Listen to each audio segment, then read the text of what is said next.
50 ರೂಪಾಯಿ, ಹೆಸರುಕಾಳು 5225 ರೂಪಾಯಿ, ಉದ್ದು 5000 ರೂಪಾಯಿ, ಸಿಪ್ಪೆ ಸಹಿತ ಶೇಂಗಾ 4220 ರೂಪಾಯಿ, ಸೋಯಾಬೀನ್ 2775 ರೂಪಾಯಿ, ಸೂರ್ಯಕಾಂತಿ ಬೀಜ 3950 ರೂಪಾಯಿ, ಹುಚ್ಚೆಳ್ಳು 3825 ರೂಪಾಯಿ, ಎಳ್ಳು 5000 ರೂಪಾಯಿ, ಹತ್ತಿ ಮಧ್ಯಮ ಎಳೆ 3860 ರೂಪಾಯಿ, ಹತ್ತಿ ಉದ್ದವಾದ ಎಳೆ 4160 ರೂಪಾಯಿ.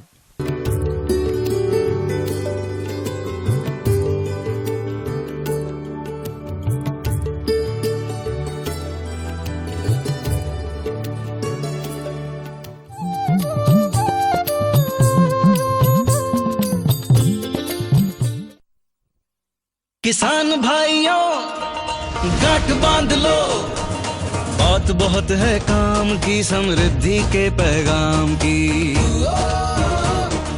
मिट्टी की तुम जांच कराओ, मुफ्त सॉइल हेल्थ कार्ड ले जाओ, कभी मुनासिब बीज लगाओ, सही किस्म की खाद ले आओ, जितनी जरूरी उतनी डालो, सही मात्रा खुद पहचानो। किसान भाइयों गांठ बांध लो, आज ही मिट्टी की जांच कराएं, राज्य सरकार के कृषि अधिकारी से संपर्क करें और मुफ्त में सॉइल हेल्थ कार्ड पाएं। कृषि और किसान कल्याण मंत्रालय द्वारा किसान हित में जारी।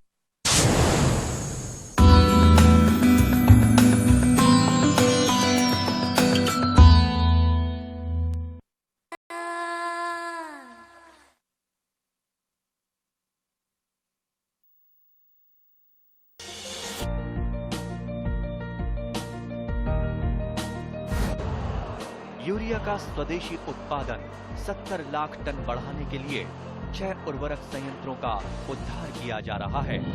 FCIL के गोरखपुर, सिंदरी, तलचर और रामागुंडम संयंत्र, HFCL की बरौनी इकाई और BVFCL की नामरू फोर्थ।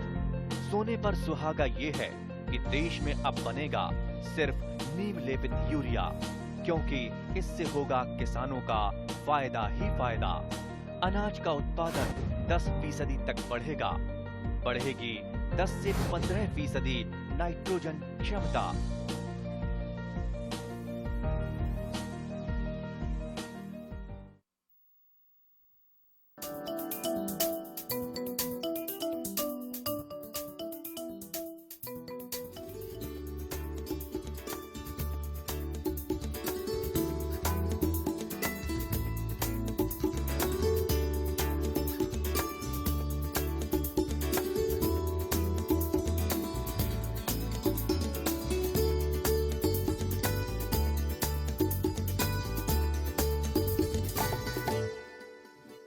ನಮಸ್ಕಾರ ರೈತ ಬಾಂಧವರೇ, ಕೃಷಿ ದರ್ಶನದ ಕೃಷಿ ವಾರ್ತೆಗೆ ತಮಗೆಲ್ಲರಿಗೂ ಹಾರ್ದಿಕ ಸ್ವಾಗತ.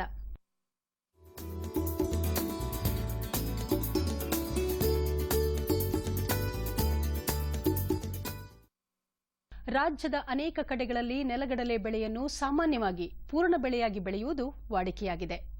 ಇದೇ ರೀತಿ ರಾಗಿ, ಮುಸುಕಿನ ಜೋಳ, ಜೋಳ, ಸಜ್ಜೆ, ನವಣೆ ಮುಂತಾದ ಆಹಾರ ಧಾನ್ಯದ ಬೆಳೆಗಳ ಜೊತೆಯಲ್ಲೂ ಉದ್ದು, ಹೆಸರು, ಅಲಸಂದಿ, ಸೋಯಾ ಅವರೆ ಮತ್ತಿತರೆ ದ್ವಿದಳ ಧಾನ್ಯದ ಬೆಳೆಗಳಲ್ಲೂ ಸಹ ಪೂರ್ಣ ಬೆಳೆಗೆ ಬದಲಾಗಿ ತೊಗರಿಯನ್ನು ಅಕ್ಕಡಿ ಬೆಳೆಯಾಗಿ ಬೆಳೆಯುವುದು ಲಾಭದಾಯಕ ಪದ್ಧತಿಯಾಗಿದೆ. ಅದೇ ರೀತಿ ಹತ್ತಿಯಲ್ಲಿ ಮೆಣಸಿನಕಾಯಿ, ಈರುಳ್ಳಿ ಬೆಳೆಯಬಹುದು.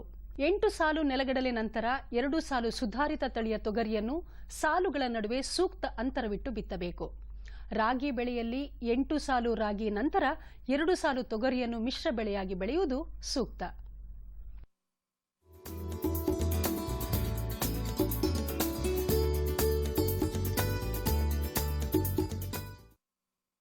ಚಿಕ್ಕಬಳ್ಳಾಪುರ ತಾಲೂಕು ಕೊಳವನಹಳ್ಳಿ ಗ್ರಾಮದ ಪ್ರಗತಿಪರ ಕೃಷಿಕರಾದ ತಮ್ಮೇಗೌಡ ಅವರು 1 ಎಕರೆ ಪ್ರದೇಶದಲ್ಲಿ ದಾಳಿಂಬೆಯನ್ನು ಬೆಳೆಯುತ್ತಿದ್ದಾರೆ.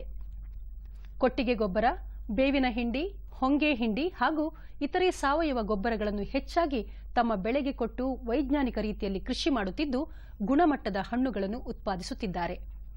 ಕಟಾವಾದ ಹಣ್ಣುಗಳನ್ನು ಸ್ಥಳದಲ್ಲಿಯೇ ವರ್ಗೀಕರಣ ಮಾಡುತ್ತಿದ್ದು ಮಾರಾಟಗಾರರೇ ತೋಟಕ್ಕೆ ಬಂದು ಹಣ್ಣುಗಳನ್ನು ಖರೀದಿಸುತ್ತಿರುವುದರಿಂದ ಯಾವುದೇ ಮಾರುಕಟ್ಟೆ ಸಮಸ್ಯೆ ಎದುರಾಗಿಲ್ಲ ಎನ್ನುತ್ತಾರೆ ತಮ್ಮೇಗೌಡ ಅವರು. 11 ಗಿಡ ಹಾಕಿದ್ದೀವಿ. 11 ಗಿಡ ಹಾಕಿದ್ರೆ ಸರಿ 420 ಗಿಡ ಬಿದ್ದೈತೆ. ಮುಂಚೆ ದನದ ಗೊಬ್ಬರ ಬೇವಿಂಡಿ, ಹೊಂಗೆ ಹಿಂಡಿ, ಕಾಂಪ್ಲೆಕ್ಸ್, DAP, ಎಸ್ಪರ್ಟಸ್ ಇವೆಲ್ಲ ಕೊಟ್ಟಿದ್ದೀವಿ ಸರ್. ಕಂಬ ಒಂದು 450 ಕಂಬ ಇರ್ಬೋದು ಸರ್. ಅದು ದ್ರಾಕ್ಷಿ ಹಾಕಬೇಕು ಅಂತ ಹಾಕಿದ್ದು. ದ್ರಾಕ್ಷಿಗೆ ಈ ರೇಟು ಕುಸಿದಿದ್ದಕ್ಕೋಸ್ಕರಾಗಿ ನಾವು ದಾಳಿಂಬ್ರಿ ಹಾಕಿದ್ವಿ. ದಾಳಿಂಬ್ರಿ ಹಾಕಿದ್ದಕ್ಕೆ ಇದೇನು ತೊಂದರೆ ಇಲ್ಲ. ಇವಾಗ ಅದಕ್ಕೆ ಕಟ್ಕೊಳ್ಳೋದಕ್ಕೆ ಒಳ್ಳೆಯ ಅವಕಾಶ ಆಯಿತು. ಇಲ್ಲ ಅಂದರೆ ಕೂಸು ನೆಟ್ಟಬೇಕಾಯ್ತು, ಕಂಬಿ ಎಳಿಬೇಕಾಯಿತು, ಇದೆಲ್ಲ ರಿಸ್ಕ್ ಇತ್ತು. ಇವಾಗ ಕಂಬಿ ಕಟ್ಟಿರೋದ್ರಿಂದ ಇನ್ನೂ ಒಳ್ಳೆಯದಾಯಿತು. ಹಣ್ಣು ಕಟಾವು ಆದಮೇಲೆ 2 ತಿಂಗಳು ಗ್ಯಾಪ್ ಬಿಟ್ಬಿಡ್ಬೇಕು. ಗಿಡ ಎಲ್ಲ ಡ್ರೈ ಮಾಡಿಸ್ಬೇಕು. ಈಗ ಡ್ರೈ ಮಾಡಿಸಿದ ನಂತರ ಆಮೇಲೆ ಗಿಡ ಫಲವತ್ತಾಗೈತೆ, ಇವಾಗ ಹಾಕಿದರೆ ಕಟಿಂಗ್ ಬರ್ತದೆ ಅಂತ ನೋಡ್ಕೊಂಡು ಕಟಿಂಗ್ ಮಾಡಿ ಮತ್ತು ಬೇಸಾಯಗಳೆಲ್ಲ ಹಾಕ್ಬಿಟ್ಟು ಆಮೇಲೆ ಡ್ರೈ ಆಗ್ಬೇಕು ಸರ್ ಗಿಡ. ಇದು ಪಶಿದಲ್ಲಿದ್ದರೆ ಫಸಲು ಕಚ್ಚಲ್ಲ ಅಂತ ಹೇಳ್ತಾರೆ. ಅದರಿಂದ ನಾವು ಡ್ರೈ ಮಾಡ್ತೀವಿ ಸರ್. 2 ತಿಂಗಳು ಕಂಪಲ್ಸರಿ ನೀರು ಬಿಡೋದೇ ಇಲ್ಲ. ಆನಂತರ ಕಟಿಂಗ್ ಹಾಕಿದ ಮೇಲೆ 1 ತಿಂಗಳು ನೀರು ಕೇಳಲ್ಲ. ಆಗ ಕಟಿಂಗ್ ಹಾಕಕ್ಕೆ ಮುಂಚೆನೇ ಗೊಬ್ಬರ ಹಾಕಿಬಿಡ್ತೀವಿ. ಕಟಿಂಗ್ ಹಾಕಿದ ಮೇಲೆ ಗೊಬ್ಬರ ಹಾಕ್ತೀವಿ. ಗೊಬ್ಬರ ಹಾಕಿದ ಮೇಲೆ ಸ್ವಲ್ಪ ನೀರು ಬಿಡ್ತೀವಿ. ಸ್ವಲ್ಪ ನೀರು ಬಿಟ್ಟದಾದಮೇಲೆ ಸ್ವಲ್ಪ ಗಿಡಕ್ಕೆ ಸ್ವಲ್ಪ ತಣ್ಣು ಸಿಕ್ತಾಗ ಆಮೇಲೆ ಕ್ರಾಪ್ ಕಚ್ತದೆ. ಆ ಕ್ರಾಪ್ ಕಚ್ಚೋ ಹೊತ್ನಾಗ ನೀರು ಕಡಿಮೆ ಬಿಡ್ತೀವಿ. ಆಮೇಲೆ ನೀರು ಕಂಪಲ್ಸರಿ ಬಿಡ್ತಾ ಇರ್ತೀವಿ. ಡ್ರಿಪ್ಪಲ್ಲಿ ಸರ್. ಡ್ರಿಪ್ಪಿಂದ ಇದು ನಾವು ಬೆಳೆ ತೆಗೆಯೋದಕ್ಕೆ ಅನುಕೂಲ. ನೀರು ಕಡಿಮೆಯಿಂದ ನಾವು ದಾಳಿಂಬ್ರಿ ಬೆಳಿಬೇಕು ಸರಿ. ಕಟ್ಟೋದು ನೀರು ಜಾಸ್ತಿ ಬೇಕಾದರೆ ದಾಳಿಂಬ್ರಿ ಬೆಳೆಯೋಕ್ಕಾಗೋದಿಲ್ಲ ಸರ್. ನೀರಾವರಿಯಲ್ಲೇ ಗೊಬ್ಬರ ಕೊಡ್ತೀವಿ ಸರ್. ಕಟಾವು ಅಂತಂದರೆ ಅವ್ರನ್ನ ಹಣ್ಣು ಮಾರೋರನ್ನ ಅವ್ರನ್ನೇ ಬಂದು ಕರಿತೀವಿ. ಕರೆಕ್ಟಾಗಿ ನಮ್ಗೆ ಕೀಳೋಕ್ಕಾಗುತ್ತೆ ಅಂತಂದಂಗಿದ್ರೆ ಸರಿ ಕಿತ್ಕೊಳ್ರಪ್ಪ ಅಂತ ಹೇಳ್ತೀವಿ. ಆವಾಗ ಏನು ರೇಟು ಎತ್ತ ಅಂತ ಕೇಳ್ತೀವಿ. ರೇಟು ರೈಜಾಗ ಮಟ್ಟಕ್ಕಿದ್ರೆ 4-5 ದಿವಸ, 1 ವಾರ ಹೇಳ್ತೀವಿ. ಆ ವಾರದ ಇದು ರೇಟು ಡೌನ್ ಇದ್ದರೆ ಒಂದು 15-20 ದಿವಸ ತಡಿಬೋದು ಸರ್. ಇದು ದಾಳಿಂಬ್ರಿ ದಪ್ಪದ್ದು ತಗೊಳ್ತಾರೆ.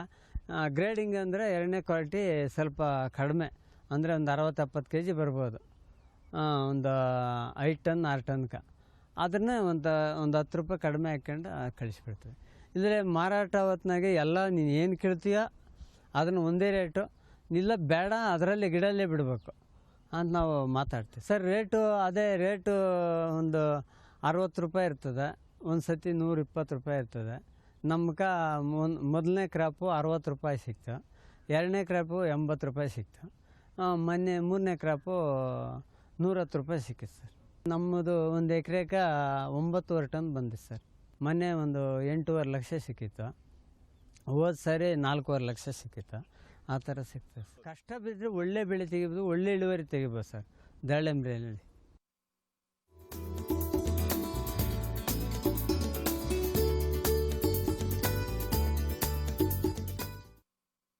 ರೈತ ಬಾಂಧವರೇ, ದಯವಿಟ್ಟು ಗಮನಿಸಿ, ಯಾವುದೇ ಕಾರಣಕ್ಕೂ ಲೂಸ್ ಅಂದರೆ ಬಿಡಿ ಬೀಜಗಳನ್ನು ಬಳಸುವುದು ಸೂಕ್ತವಲ್ಲ. ಇಳುವರಿಯಲ್ಲಿ 40% ಹಾನಿಯ ಸಂಭವ ಇದ್ದು, ಹವಾಮಾನ ವಿವಿಧ ಸ್ಥಿತಿಗತಿಗಳಿಗೆ ಅನುಗುಣವಾಗಿ ಬೆಳೆ ಹಾನಿಯಾಗುವುದರಿಂದ ಬೀಜದಿಂದಾಗುವ ಹಾನಿಯ ಪ್ರಮಾಣ ಸ್ಪಷ್ಟವಾಗಿ ಕಂಡುಬರುವುದಿಲ್ಲ. ಒಂದೇ ಮೂಲದ ಬೀಜವನ್ನು ಬೇರೆ ಬೇರೆ ಜನಪ್ರಿಯ ತಳಿಗಳ ಹೆಸರಿನಲ್ಲಿ ಮಾರಾಟ ಮಾಡುವುದರಿಂದ ಇಳುವರಿಯಲ್ಲಿ ಗಮನಾರ್ಹ ಕಡಿತ ಉಂಟಾಗುವ ಸಾಧ್ಯತೆ ಇದೆ.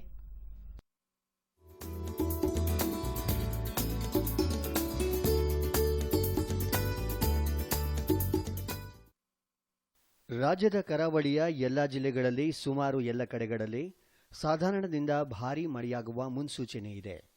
ದಕ್ಷಿಣ ಒಳನಾಡಿನ ಸುಮಾರು ಎಲ್ಲ ಕಡೆಗಳಲ್ಲಿ, ಉತ್ತರ ಒಳನಾಡಿನ ಬೆಳಗಾವಿ, ಹಾವೇರಿ, ಗದಗ, ಧಾರವಾಡ, ವಿಜಯಪುರ, ಬಾಗಲಕೋಟೆ ಜಿಲ್ಲೆಗಳಲ್ಲಿ ಕೆಲವೆಡೆ ಹಗುರದಿಂದ ಸಾಧಾರಣವಾಗಿ ಮಳೆಯಾಗಬಹುದು. ಉತ್ತರ ಒಳನಾಡಿನ ಉಳಿದ ಜಿಲ್ಲೆಗಳಲ್ಲಿ ಕೆಲವೆಡೆ ಹಗುರವಾಗಿ ಮಳೆಯಾಗಲಿದೆ ಎಂದು ಭಾರತೀಯ ಹವಾಮಾನ ಇಲಾಖೆಯ ವರದಿ ತಿಳಿಸಿದೆ.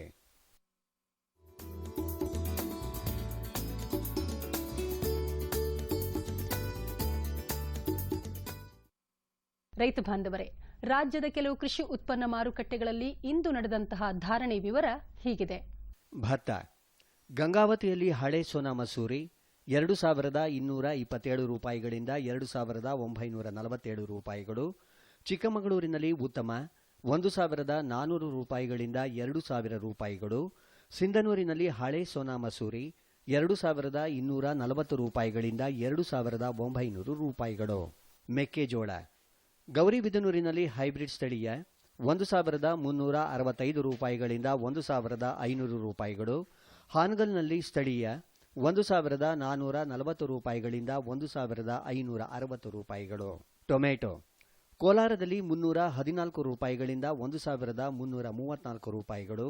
ಚಿಂತಾಮಣಿಯಲ್ಲಿ 500 ರೂಪಾಯಿಗಳಿಂದ 1,500 ರೂಪಾಯಿಗಳು. ಮೈಸೂರಿನಲ್ಲಿ 1,000 ರೂಪಾಯಿಗಳಿಂದ 1,200 ರೂಪಾಯಿಗಳು.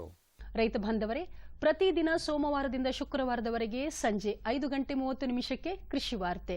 ಇನ್ನು ಮುಂದೆ ಕೃಷಿ ದರ್ಶನ ಮುಂದುವರಿಯುವುದು.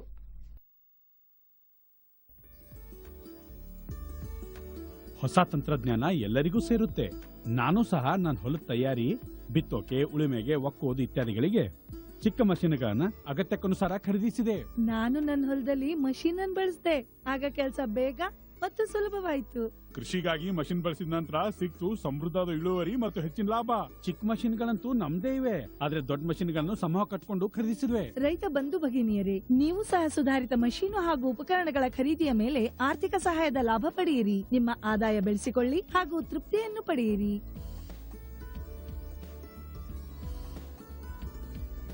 ಆಯ್ತು.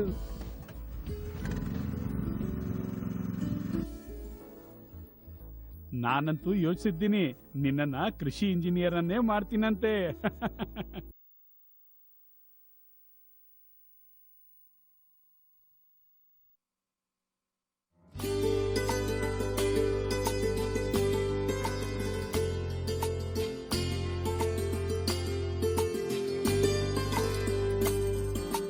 ಕೃಷಿಯ ಜೊತೆಗೆ ಪಶುಸಂಗೋಪನೆಯನ್ನು ಕೈಗೊಳ್ಳುವುದು ಸಾಮಾನ್ಯ. ಕಾಲಕ್ರಮೇಣ ಹೈನುಗಾರಿಕೆಗೆ ಬೇಡಿಕೆ ಹೆಚ್ಚಿ ರೈತ ಬಾಂಧವರು ರಾಸುಗಳನ್ನು ಸಾಕುವುದಕ್ಕೆ ಹೆಚ್ಚು ಆಸಕ್ತಿ ತೋರುತ್ತಿದ್ದಾರೆ. ಅಷ್ಟೇ ಅಲ್ಲ, ಹಾಲು ಉತ್ಪಾದನೆಯಲ್ಲಿ ನಮ್ಮ ದೇಶ ಮುಂಚೂಣಿಯಲ್ಲಿದೆ. ಆದರೆ ಹಾಲಿನ ಗುಣಮಟ್ಟ ಕಾಯ್ದುಕೊಳ್ಳುವಲ್ಲಿ ನಾವು ಹೆಚ್ಚಿನ ಗಮನ ಹರಿಸುವುದು ಅವಶ್ಯಕವಾಗಿದೆ. ಇದಕ್ಕಾಗಿ ರಾಸುಗಳಿಗೆ ನೀಡುವ ಆಹಾರದತ್ತ ವಿಶೇಷ ಕಾಳಜಿ ವಹಿಸಬೇಕು. ಸಾಮಾನ್ಯವಾಗಿ ಮಿಶ್ರತಳಿ ರಾಸುಗಳು 10 ಲೀಟರ್ಗಿಂತ ಹೆಚ್ಚು ಹಾಲನ್ನು ನೀಡುತ್ತವೆ. ಇವುಗಳಿಗೆ ಹೆಚ್ಚಿನ ಆಹಾರದ ಅವಶ್ಯಕತೆ ಇರುತ್ತದೆ. ಇದಕ್ಕಾಗಿ ಸಮತೋಲಿತ ಆಹಾರ ನೀಡುವುದು ಅವಶ್ಯಕ. ನಮ್ಮ ಭಾರತ ದೇಶದಲ್ಲಿ ಈ ಒಂದು ರೈತರು ಹೈನುಗಾರಿಕೆಯನ್ನು ನಂಬಿಕೊಂಡು ಬದುಕ್ತಾ ಇದ್ದಾರೆ. ಸೊ ಹೈನುಗಾರಿಕೆಯನ್ನು ನಂಬಿಕೊಂಡು ಬದುಕಬೇಕಾದ್ರೆ ನಾವು ವೈಜ್ಞಾನಿಕವಾಗಿ ಹೈನುಗಾರಿಕೆಯನ್ನು ಮಾಡೋದು ಬಹಳ ಮುಖ್ಯ. ಏಕೆಂದರೆ ನಮ್ಮ ದೇಶದಲ್ಲಿ ಇತ್ತೀಚಿನ ಒಂದು 10-20 ವರ್ಷಗಳಿಂದ ಹಾಲು ಉತ್ಪಾದನೆಯಲ್ಲಿ ನಾವು ಈ ಜಾಗತಿಕ ಮಟ್ಟದಲ್ಲಿ ನಾವು ಪ್ರಥಮ ಸ್ಥಾನದಲ್ಲಿದ್ದೇವೆ. ಸೊ ಈ ಪ್ರಥಮ ಸ್ಥಾನದಲ್ಲಿದ್ದಾಗ ಹಾಲನ ಕ್ವಾಂಟಿಟಿ ಜಾಸ್ತಿ ಉತ್ಪಾದನೆ ಆಗ್ತಾ ಇದೆ ನಮ್ಮ ದೇಶದಲ್ಲಿ. ಆದರೆ ನಾವು ಅದರ ಗುಣಮಟ್ಟವನ್ನು ನಾವು ನಿರ್ಲಕ್ಷಿಸ್ತಾ ಇದ್ದೀವಿ.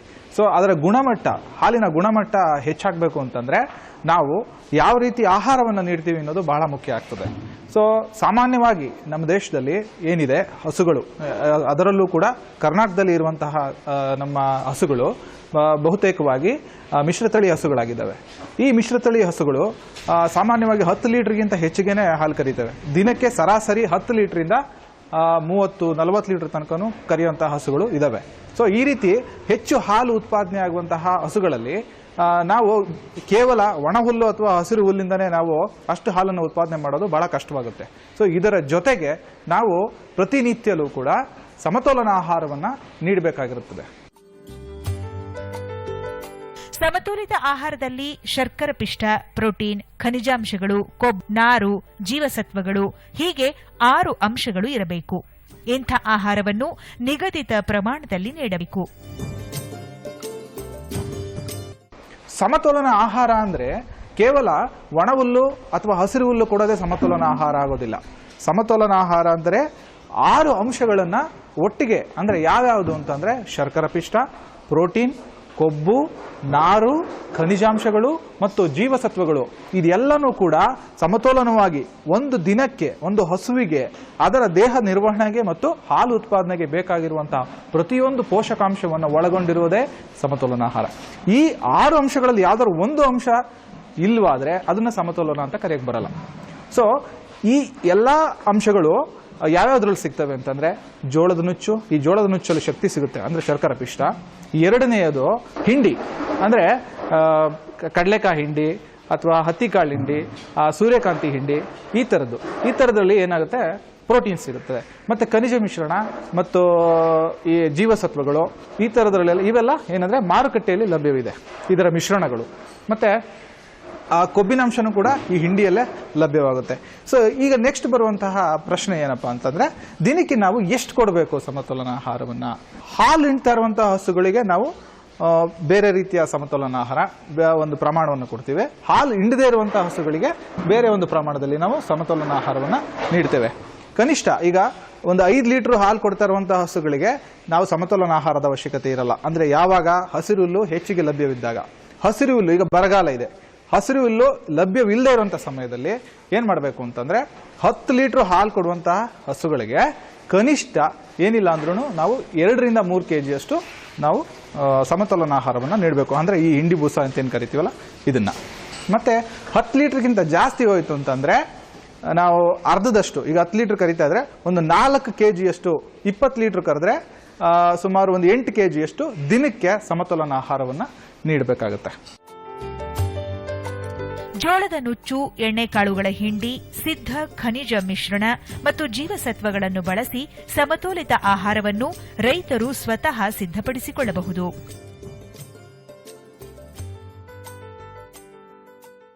ಸಮತೋಲನ ಆಹಾರವನ್ನು ನಾವು ಬೇರೆ ಬೇರೆ ಒಂದು ಫಾರ್ಮುಲಾಗಳನ್ನು ಯೂಸ್ ಮಾಡಿಕೊಂಡು ಸಮತೋಲನ ಆಹಾರವನ್ನು ತಯಾರು ಮಾಡ್ಕೊಬೋದು. ಒಂದು ಉದಾಹರಣೆಗೆ ಕೊಡೋದಾದರೆ, ಜೋಳದ ನುಚ್ಚನ್ನು 40 ರಿಂದ 45 ಭಾಗ ಮತ್ತು ಕಡಲೆಕಾಯಿ ಹಿಂಡಿ ಅಥವಾ ಸೂರ್ಯಕಾಂತಿ ಹಿಂಡಿ ಇದನ್ನು 20 ರಿಂದ 25 ಭಾಗ, ನಂತರ ಖನಿಜ ಮಿಶ್ರಣ ಇದನ್ನು 2 ಭಾಗ, ಖನಿಜ ಮತ್ತು ಜೀವಸತ್ವಗಳು 2 ಮಿಶ್ರಣದ 2 ಭಾಗ, ಮತ್ತು ಉಪ್ಪು 2 ಭಾಗ, ಜೊತೆಗೆ ಕಾರ್ಖಾನೆಯಲ್ಲಿ ಉತ್ಪಾದನೆ ಆದಂತಹ ಉಪ ಪದಾರ್ಥಗಳು ಯಾವ್ಯಾವುದು ಅಂತಂದರೆ ರೈಸ್ ಪಾಲಿಶು ಮತ್ತು ಗೋಧಿ ತೌಡು ಈ ಥರದನ್ನ ಒಂದು 15 ಭಾಗ ಇದನ್ನು ಮಿಕ್ಸ್ ಮಾಡ್ಕೋಬೋದು. ಮತ್ತು ಸಾಧ್ಯವಾದರೆ 6 ತಿಂಗಳಿಂದ ಮೇಲ್ಪಟ್ಟಂತಹ ಹಸುಗಳಿಗೆ, ಅಂದರೆ ವಯಸ್ಕ ಹಸುಗಳಿಗೆ ಯೂರಿಯಾವನ್ನು 2% ನಾವು ಮಿಶ್ರಣ ಮಾಡ್ಕೋಬೋದು. ಇದು ಆಪ್ಷನ್ನು. ಯೂರಿಯಾನ 2% ಹಾಕೋದು, ಬಟ್ 2%ಗಿಂತ ಜಾಸ್ತಿ ನಾವು ಹಾಕೊಳ್ಳೋದು ತಪ್ಪು. ಅದು ವೈಜ್ಞಾನಿಕವಾಗಿ ಅದು ಸರಿಯಲ್ಲ. ಮತ್ತು ಇದೆಲ್ಲ ಸೇರಿದ್ರೆ 100 ಭಾಗ ಆಗುತ್ತೆ. ರಾಸುಗಳು ಹಾಲು ಕರೆಯುವ ಪ್ರಮಾಣವನ್ನು ಆಧರಿಸಿ ಸಮತೋಲಿತ ಆಹಾರ ನೀಡುವುದನ್ನು ನಿರ್ಧರಿಸಬೇಕಾಗುತ್ತದೆ. ರಾಸುಗಳ ಹಾಲಿನಲ್ಲಿ ನಿಗದಿತ ಪ್ರಮಾಣದ ಕೊಬ್ಬು, ಎಸ್ಎನ್ಎಫ್ ಅಂದರೆ ಜಿಡ್ಡುರಹಿತ ಘನಾಂಶ ಪಡೆಯಬಹುದು. ದಿನನಿತ್ಯ ಕನಿಷ್ಠ 10 ಲೀಟರ್ ಹಾಲು ಕೊಡುವಂಥವಕ್ಕೆ 4 kg, 20 ಲೀಟರ್ ಹಾಲು ಕೊಡುವಂಥವಕ್ಕೆ 8 kg ಈ ಥರ ತಯಾರು ಮಾಡಿಕೊಂಡಂತಹ ಸಮತೋಲನ ಆಹಾರವನ್ನು ನೀಡ್ತಾ ಬಂದರೆ ನಮಗೆ ಹಾಲಿನಲ್ಲಿ 3.5% ಫ್ಯಾಟ್ ಮತ್ತು 2% SNF ಅಂದರೆ ಈ ಒಂದು ಜಿಡ್ಡು ರಹಿತ ಒಂದು ಘನಾಂಶ ಏನಿದೆ ಅದನ್ನು ನಾವು ಪಡೆಯೋದಕ್ಕೆ ಸಾಧ್ಯ. ಮತ್ತು ಇದರ ಜೊತೆಗೆ ನಾವು ಸಮತೋಲನ ಆಹಾರವನ್ನು ನೀಡಿ ಒಳಗೆ ಹಾಲಿನ ಗುಣಮಟ್ಟವನ್ನು ನಾವು ಅಭಿವೃದ್ಧಿ ಪಡಿಸಿದ್ರೆ ಕೂಡ ಚೆನ್ನಾಗೊಂಡಾಗ ಗುಣಮಟ್ಟ ಬಹಳ ಎಲ್ಲ ರೀತಿಯಲ್ಲೂ ಕೂಡ ಒಂದು ಗುಣಮಟ್ಟದ ಹಾಲನ್ನು ಉತ್ಪಾದನೆ ಮಾಡಲಿಕ್ಕೆ ಸಾಧ್ಯ ಆಗ್ತದೆ. ರಾಸುಗಳಿಗೆ ನೀಡುವ ಒಟ್ಟು ಸಮತೋಲಿತ ಆಹಾರವನ್ನು 2 ಭಾಗವಾಗಿ ವಿಭಜಿಸಿ ನೀಡುವುದು ಲಾಭದಾಯಕ ಮತ್ತು ರಾಸುಗಳಿಗೆ ಈ ಆಹಾರವನ್ನು ಹಾಲು ಕರೆಯುವ ಸಮಯದಲ್ಲಿ ನೀಡುವುದು ಉತ್ತಮ. ಈಗ ನಾವು 10 ಲೀಟರ್ ಹಾಲು ಕೊಡ್ತಾ ಇರುವಂತಹ ಹಸುಗೆ ಕನಿಷ್ಠ 4 kg ಸಮತೋಲನ ಆಹಾರವನ್ನು ನೀಡ್ತಿದ್ದೀವಿ. ಆ 4 kgಯನ್ನು ದಿನಕ್ಕೆ 2 ಭಾಗ ಮಾಡಿಕೊಂಡು ಬೆಳಿಗ್ಗೆ 2 kg, ಸಾಯಂಕಾಲ 2 kg ಅಂತ ಕೊಡ್ಬೋದು. ಸೊ ಬೆಳಿಗ್ಗೆ ಯಾವ ಸಮಯದಲ್ಲಿ ಕೊಡಬೇಕು ಅಂತಂದರೆ, ನಾವು ಬೆಳಗ್ಗೆ ನಾವು ಹಾಲು ಕರೆಯೋದಕ್ಕೂ ಮುನ್ನ ನಾವು ಫಸ್ಟ್ ಹುಲ್ಲು ಹಾಕಬೇಕು. ಹಸಿರು ಹುಲ್ಲು ಹಾಕಿದ್ರೆ, ಹಸಿರು ಇದ್ರೆ ಲಭ್ಯವಿದ್ದರೆ ಹಸಿರು ಹುಲ್ಲು ಹಾಕಿದ್ರೆ ಒಳ್ಳೆಯದು. ಆ ನಂತರ ಆ ಹುಲ್ಲು ನಂತರ ಹಾಲು ಕರೆಯೋ ಟೈಮಲ್ಲಿ ನಾವು ಹಿಂಡಿ ಕೊಟ್ಬಿಟ್ಟು, ಅದು 2 kg ಏನು ಅಂದ್ಕೊಂಡಿದ್ದೀವಿ ಅದನ್ನು ಕೊಟ್ಬಿಟ್ಟು ನಾವು ಹಾಲು ಕರಿಬೋದು. ಹಾಗೆ ಸೊ 20 ಲೀಟ್ರಿಗೆ ಕೊಡುವಂಥ ಹಾಲಿಗೆ ನಾವೊಂದು 8 kg ಅಂತ ಕೊಡ್ತೀವಿ ಅಂತ ಅಂದ್ಕೊಳ್ಳಿ. 8 kgನ ಬೆಳಗ್ಗೆ 4 kg, ಸಾಯಂಕಾಲ 4 kg ಆ ರೀತಿ ನಾವು ಭಾಗ ಮಾಡಿಕೊಂಡು ಬೆಳಗ್ಗೆ ಸಾಯಂಕಾಲ ಕೊಡಬಹುದು. ನಾಟಿ ಹಸುಗಳು ಹಾಲು ನೀಡುವ ಪ್ರಮಾಣ ಕಡಿಮೆಯಾದ್ದರಿಂದ ಸಿದ್ಧ ಸಮತೋಲಿತ ಆಹಾರ ಒದಗಿಸುವುದು ದುಬಾರಿ ಎನಿಸಬಹುದು. ಹಾಗಾಗಿ ನಿಗದಿತ ಪ್ರಮಾಣದಲ್ಲಿ ಒಣಹುಲ್ಲು, ಹಸಿ ಹುಲ್ಲು ಮತ್ತು ದ್ವಿದಳ ಧಾನ್ಯಗಳ ಮೇವನ್ನು ನೀಡಬೇಕು. ಜೊತೆಗೆ ಹುರುಳಿ, ಅವರೆ, ಹೆಸರಿನಂತಹ ಕಾಳುಗಳನ್ನು ಮೊಳಕೆಯೊಡಿಸಿ ನೀಡುವುದು ಪರಿಣಾಮಕಾರಿ ಎನಿಸಿದೆ. ಈ ನಮ್ಮ ನಾಟಿ ಹಸುಗಳು, ದೇಸಿ ಹಸುಗಳಿಗೆ ಅವು ಸರಾಸರಿ ದಿನಕ್ಕೆ 4 ಲೀಟ್ರು, ಅಂದರೆ ಬೆಳಿಗ್ಗೆ 1-2 ಲೀಟ್ರ್ ಕೊಡ್ತವೆ, ಸಾಯಂಕಾಲ 2 ಲೀಟ್ರ್ ಕೊಡ್ತವೆ. ಆ ಥರದಕ್ಕೆ ಹೇಗೆ ನಾವು ಆಹಾರ ನೀಡಬೇಕು ಅಂತಂದರೆ, ಸಾಮಾನ್ಯವಾಗಿ ಕಡಿಮೆ ಹಾಲು ಕೊಡ್ತಾ ಇರುವಂಥವಕ್ಕೆ ಸಮತೋಲನ ಆಹಾರವನ್ನು ನಾವು ನೀಡಿದ್ರೆ ನಮ್ಮ ಖರ್ಚು ಹೆಚ್ಚಾಗುತ್ತೆ, ಉತ್ಪಾದನಾ ವೆಚ್ಚ ಹೆಚ್ಚಾಗ್ತದೆ. ಸೊ ಅದನ್ನು ಕಡಿಮೆ ಮಾಡ್ಕೋಬೇಕು. ನಮ್ಮಲ್ಲೇ ಲಭ್ಯವಿರುವಂತಹ ಆಹಾರಗಳಾದಂಥ ಏನು ಅಂದರೆ ಒಣಹುಲ್ಲು ಅದಕ್ಕೆ ಎಷ್ಟು ಬೇಕಷ್ಟು ಹಾಕಿ, ಏನು ನಮ್ಮ ದೇಸಿ ತಳಿಗಳಿಗೆ. ಅದ್ರ ಜೊತೆಗೆ ಹಸಿರು ಹುಲ್ಲು ಲಭ್ಯವಿದ್ದರೆ, ಅಂದರೆ ದ್ವಿದಳ ಧಾನ್ಯದ ಹಸಿರು ಹುಲ್ಲುಗಳು, ಈಗ ಕುದುರೆ ಮೆಂತೆ ಈ ಥರದ್ದು, ಅವರೆ, ಈ ಥರದ ಹುಲ್ಲು, ಹಸಿರು ಹುಲ್ಲು ಲಭ್ಯವಿದ್ದರೆ ನಾವು ಅದರಲ್ಲೇ ದೇಹಕ್ಕೆ ಬೇಕಾಗಿರುವಂಥ ಪ್ರೋಟೀನ್ ಅಂಶವನ್ನು ನಾವು ಅದು ಸರಿ ಹೋಗುತ್ತೆ. ಆದರೆ ಅವ್ಯಾವುದೂ ಲಭ್ಯವಿಲ್ಲದೆ ಇದ್ದಾಗ, ದ್ವಿದಳ ಧಾನ್ಯದ ಸೊಪ್ಪು ಲಭ್ಯವಿಲ್ಲದೆ ಇದ್ದಾಗ ನಮ್ಮಲ್ಲೇ ಮನೆಯಲ್ಲೇ ಸಿಗ್ತಕ್ಕಂತಹ ಅವರೆಕಾಳು ಮತ್ತು ಹುರುಳಿಕಾಳು ಮತ್ತು ಈ ಥರದ ಹೆಸರು ಕಾಳು, ಇದನ್ನೆಲ್ಲನೂ ನಾವು ಡೈಲಿ ದಿನಕ್ಕೆ 1 kg, ಅರ್ಧದಿಂದ 1 kg ನಾವು ಮೊಳಕೆ ಕಟ್ಟಿ ಬೆಳಿಗ್ಗೆ ಕೊಡೋದ್ರಿಂದ ಆ ಒಂದು ದೇಸಿ ತಳಿಗಳಿಗೆ ದಿನಕ್ಕೆ ಬೇಕಾಗಿರುವಂತಹ ಎಲ್ಲ ಪ್ರೋಟೀನ್, ಸಸಾರಜನಕ ಅಂತ ಏನು ಹೇಳ್ತೀವಿ, ಅದು ಸಿಗುತ್ತೆ. ಆದರೆ ಕರು ಹಾಕಿದ 3ನೇ ತಿಂಗಳಿನಿಂದ ಈ ರಾಸುಗಳು ಹಾಲು ಕರೆಯುವ ಪ್ರಮಾಣ ಹೆಚ್ಚಾಗುವುದರಿಂದ ಸಮತೋಲಿತ ಆಹಾರ ನೀಡುವುದು ಅವಶ್ಯಕ. ಇದರಿಂದ ರಾಸು ಆರೋಗ್ಯದಂತೆ ಕಾಯ್ದು. ಸಾಮಾನ್ಯವಾಗಿ ಹಾಲು ಕರೆಯೋದಕ್ಕೆ ಶುರುವಾಗ್ತದಲ್ಲ, ಸೊ 2ರಿಂದ 3 ಈಗ ಇವತ್ತು ಹಾಲು ಕರು ಹಾಕಿದ್ರೆ 3ನೇ ತಿಂಗಳಂಗೆ ಒಂದು ಇಚ್ಚಿರುತ್ತೆ. ಆ ಟೈಮಲ್ಲಿ ಸಮತೋಲನ ಆಹಾರವನ್ನು ನೀಡಲೇಬೇಕಾಗ್ತದೆ. ಇಲ್ಲ ಅಂತಂದರೆ ದೇಹದ ಸ್ಥಿತಿ ಇಳಿತಾ ಹೋಗ್ತದೆ, ದೇಹದ ಒಂದು ಸ್ಥಿತಿ ಇಳಿತಾ, ಆಗ ನಾವು ಹೊರಗಡೆಯಿಂದ ನಾವು ಸಮತೋಲನ ಆಹಾರವನ್ನು ಕೊಟ್ಟರೆ ದೇಹಕ್ಕೆ ಅದು ಒಂದು ಸಹಾಯವಾಗ್ತದೆ. ಅಂದರೆ ದೇಸಿ ತಳಿಗಳಿಗೆ ಕನಿಷ್ಠ ಅಂತಂದರೆ 1 kg ಈ 3ನೇ ತಿಂಗಳಲ್ಲಿ ಸಮತೋಲನ ಆಹಾರ ನೀಡಬೇಕು. ಮತ್ತು ಇನ್ನು ಮಿಶ್ರ ತಳಿಗಳಿಗೆ ಹಾಲಿನ ಇಳುವರಿಗೆ ತಕ್ಕಂಗೆ ನಾವು ಸಮತೋಲನ ಆಹಾರವನ್ನು ನೀಡ್ತಾ ಹೋಗಬೇಕು. ಹಾಲು ಕರೆಯುವ ರಾಸುಗಳಿಗೆ ರೈತ ಬಾಂಧವರು ಕೇವಲ ಒಣಹುಲ್ಲು ಅಥವಾ ಹಸಿ ಹುಲ್ಲು ನೀಡುವುದು ಸೂಕ್ತವಲ್ಲ. ಬದಲಾಗಿ ಎರಡನ್ನೂ ಶಿಫಾರಿತ ಪ್ರಮಾಣದಲ್ಲಿ ನೀಡಬೇಕು. ಜೊತೆಗೆ ಸಮತೋಲಿತ ಆಹಾರ ನೀಡುವುದು ಉಪಯುಕ್ತ. 10 ಲೀಟರ್ ಹಾಲು ಕೊಡ್ತಾ ಇರುವಂತಹ ಹಸುಗೆ ಈಗ ನಮಗೆ ಹಸಿರು ಹುಲ್ಲು ಯಥೇಚ್ಛವಾಗಿ ಸಿಗ್ತಾ ಇದೆ ಅಂತ, ಈಗ ಮಳೆಗಾಲದಲ್ಲಿ ಹಸಿರು ಹುಲ್ಲು ಜಾಸ್ತಿ ಇದೆ. ಸೊ ಅಂಥ ಸಮಯದಲ್ಲಿ ನಾವು ಹಸಿರು ಹುಲ್ಲು ಎಷ್ಟು ಅಂತಂದರೆ 20 kg ಅಷ್ಟು ಹಸಿರು ಹುಲ್ಲು ನಾವು ಕೊಡಬಹುದು. ಅಂದರೆ ರೈತರಿಗೆ ಏನು ಬರುತ್ತೆ, ಈಗ ಸಾಕಷ್ಟು ಹಸಿರು ಹುಲ್ಲೇ ಇದೆ, ನಾವು ಯಾಕೆ ಒಣಹುಲ್ಲು ಕೊಡಬೇಕು ಅಂತ ಬರೀ ಹಸಿರು ಹುಲ್ಲೇ ಹಾಕ್ಬಿಡ್ತಾರೆ. ಸೊ ಆ ರೀತಿ ಆಗಿದಾಗ ಏನಾಗುತ್ತೆ, ಅದರದ್ದು ಡೈಜೆಷನ್ನು, ಜೀರ್ಣ ಸರಿಯಾಗಿ ಆಗೋದಿಲ್ಲ. ಸೊ ಆಹಾರದ ಜೀರ್ಣ ಸರಿಯಾಗಿ ಆಗೋದಿಲ್ಲ. ಸೊ ಅದನ್ನು ನಾವು ತಡೆಗಟ್ಟೋದಕ್ಕೋಸ್ಕರ ಕನಿಷ್ಠ ಪಕ್ಷ 10 ಲೀಟರ್ ಹಾಲು ಕೊಡುವಂಥ ಹಸುಗಳಿಗೆ ಕನಿಷ್ಠ 2 kg ನಾವು ಒಣಹುಲ್ಲನ್ನ ಹಾಕಬೇಕಾಗ್ತದೆ. ಸೊ ಆ 2 kg ಒಣಹುಲ್ಲು ಪ್ಲಸ್ ಅದ್ರ ಜೊತೆಗೆ 18ರಿಂದ 20 kg ಅಷ್ಟು ಹಸಿರುಲ್ಲು ಕನಿಷ್ಠ ನಾನು ಹೇಳ್ತಾ ಇರೋದು, ಇದನ್ನು ಕೊಟ್ಟು ನಂತರ ಸಮತೋಲನ ಆಹಾರ ಬೇಕಾದರೆ ನೀವು ಕಮ್ಮಿ ಮಾಡ್ಕೋಬೋದು. ಅಂದರೆ 4 kg ಏನು ಹೇಳಿದ್ದೆ ಅದನ್ನು ಬೇಕಾದ್ರೆ ನಾವು 2ರಿಂದ 3 kg ಕೊಟ್ಕೊಂಡ್ರು ಕೂಡ 10 ಲೀಟ್ರ್ ಹಾಲು ಕೊಡೋದಕ್ಕೆ ಸಾಕಾಗೋಷ್ಟು ಆಗುತ್ತೆ. ಈಗ ಅದೇ 10 ಲೀಟ್ರ್ ಹಾಲು ಕೊಡುವಂಥ ಹಸುಗಳಿಗೆ ನಾವು ಅದ್ರ ಪ್ರಮಾಣನ ಈಗ ಒಣಹುಲ್ಲು ನಂತರ ಹಸಿರು ಹುಲ್ಲನ್ನು ನಾವು 35 kg ಅಷ್ಟು ನಾವು ಹಸಿರು ಹುಲ್ಲು ಕೊಟ್ಬಿಟ್ಟು, ಮತ್ತು ಸಮತೋಲನ ಆಹಾರವನ್ನು ನಾವೇನು ತಯಾರು ಮಾಡ್ಕೊಂಡಿರ್ತೀವಿ ಅದನ್ನು ನಾವು ಆದರೂ ಮಿನಿಮಮ್ ಕೊಡೋದ್ರಿಂದ ಅದಕ್ಕೆ ಸಾಕಷ್ಟು ಪೋಷಕಾಂಶಗಳು ಸಿಕ್ಕಂಗೆ ಆಗುತ್ತೆ. ರೈತ ಬಾಂಧವರು ಸ್ಥಳೀಯವಾಗಿ ಲಭ್ಯವಿರುವಂತಹ ವಸ್ತುಗಳನ್ನು ಬಳಸಿಕೊಂಡು ಸ್ವತಃ ಸಮತೋಲಿತ ಆಹಾರ ತಯಾರಿಸಿಕೊಂಡಲ್ಲಿ ಅದರ ಬೆಲೆಸಿಕೊಳ್ಳಬಹುದು. ಹೈನೋದ್ಯಮದಿ ರಾಸು ಸಮತೋಲಿತ ಇಡೀ ವೈಜ್ಞಾನಿಕವಾಗಿ ಮಾಡಿದಾಗ ಮಾತ್ರ ಗುಣಮಟ್ಟದ ಹಾಲನ್ನು ಉತ್ಪಾದಿಸಬಹುದಾಗಿದೆ. ಈಗ ಹೈನೋದ್ಯಮದಲ್ಲಿ ನಾವು ಏನಿದೆ, ಹೈನೋದ್ಯಮ ಮಾಡಬೇಕಾದ್ರೆ 70%, 65ರಿಂದ 70% ನಾವು ಆಹಾರಕ್ಕೆ ಖರ್ಚು ಮಾಡ್ತಾ ಇರೋದ್ರಿಂದ ನಾವು ಯಾವ ರೀತಿ ಆಹಾರ ನೀಡ್ತಾ ಇದ್ದೀವಿ ಅನ್ನೋದು ಬಹಳ ಮುಖ್ಯವಾಗುತ್ತೆ. ಸೊ ಸಮತೋಲನ ಆಹಾರವನ್ನು ನೀಡಿದರೆ ಮಾತ್ರ ನಾವು ಆ ಹಸುವಿನ ಸಾಮರ್ಥ್ಯವನ್ನು ನಾವು ಉಪಯೋಗಿಸ್ಕೊಳ್ಳೋಕ್ಕೆ ಸಾಧ್ಯ. ಸೊ ಮತ್ತು ಸಮತೋಲನ ಆಹಾರ ನೀಡಿದಲ್ಲಿ ಮಾತ್ರ ಗುಣಮಟ್ಟದ ಹಾಲು ಉತ್ಪಾದನೆ ಮಾಡೋದಕ್ಕೆ ಸಾಧ್ಯ. ಸೊ ಈ ರೀತಿ ನಾವು ಒಳ್ಳೆಯ ಗುಣಮಟ್ಟದ ಹಾಲು ಉತ್ಪಾದನೆ ಮಾಡಲಿಕ್ಕೆ ಸಾಧ್ಯ ಆಗ್ತದೆ. ಸಮತೋಲನ ಆಹಾರವನ್ನು ತಯಾರು ಮಾಡಬೇಕಾದ್ರೆ ನಮ್ಮಲ್ಲಿ ಒಂದು ಸ್ಥಳೀಯವಾಗಿ ಲಭ್ಯವಿರುವಂತಹ ಕಚ್ಚಾ ಆಹಾರ ಪದಾರ್ಥಗಳನ್ನು ಉಪಯೋಗಿಸ್ಕೊಳ್ಳೋದ್ರಿಂದ ನಾವು ಸಮತೋಲನ ಆಹಾರಕ್ಕೆ ನಾವು ಬೀಳುವಂಥ ವೆಚ್ಚವನ್ನು ಕಡಿಮೆ ಮಾಡ್ಕೋಬೋದು. ಉದಾಹರಣೆಗೆ ಈಗ ನಾವು ಕಡಲೆಕಾಯಿ ಹಿಂಡಿ 1 kgಗೆ ಇವತ್ತಿನ ಒಂದು ಮಾರ್ಕೆಟ್ ಬೆಲೆ ಎಷ್ಟು, ಒಂದು 45 ರೂಪಾಯಿ 50 ರೂಪಾಯಿ ಎಷ್ಟಾಗುತ್ತೆ. ಆ ಜಾಗದಲ್ಲಿ ಒಂದು 2-3 kg ಅಷ್ಟನ್ನು ನಾವು ಹತ್ತಿ ಕಾಳಿಂಡಿನ ನಾವು ಹಾಕಿ ಮಿಶ್ರಣ ಮಾಡ್ಕೋಬಹುದು. ಸೊ ಇದರ ಈ ಹತ್ತಿ ಕಾಳಿಂಡಿ ಇವತ್ತಿನ ಒಂದು ರೇಟ್ ಪ್ರಕಾರ ಒಂದು 20-25 ರೂಪಾಯಿ ತನಕ ಇದೆ. ಸೊ ಆ ರೀತಿ ಆ ಲೋಕಲಿ ಅವೈಲಬಲ್ ಮತ್ತು ನಾವೇ ಬೆಳೆದಿರುವಂತಹ ಕಾಳುಗಳನ್ನು, ದ್ವಿದಳ ಧಾನ್ಯದ ಕಾಳುಗಳನ್ನು ನಾವು ನುಚ್ಚು ಮಾಡಿ ನಾವು ಸಮತೋಲನ ಆಹಾರದಲ್ಲಿ ಬಳಸ್ಕೊಳ್ಳೋದ್ರಿಂದನೂ ಕೂಡ ನಾವು ಉತ್ಪಾದನಾ ವೆಚ್ಚವನ್ನು ನಾವು ಕಡಿಮೆ ಮಾಡ್ಕೋಬಹುದು.